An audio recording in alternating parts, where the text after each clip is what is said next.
in previous conversation, we have acknowledged Cameroon's dual heritage, and you mentioned that some people don't even understand what it was like, what governance with the unitary statement and the transition from unitary state to federal state.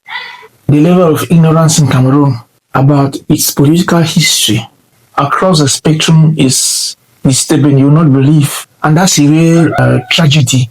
And they're making no effort to understand. The government is not even sponsoring scholarship in research so that they can bring out that type of history. The efforts we make as individuals is not enough because we are hampered. Nonetheless, let me put it very concisely. Cameroon, as we know it today, has a triple colonial past. First was the German period from 1984 to 1916.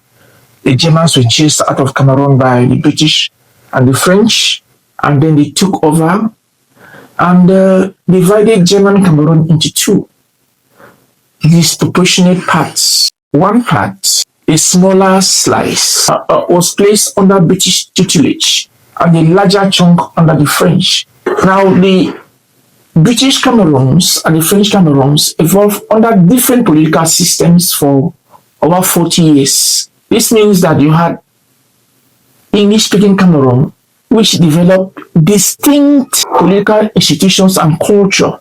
And you had the French Cameroons, which also developed over 40 years with its own distinct political institutions and culture.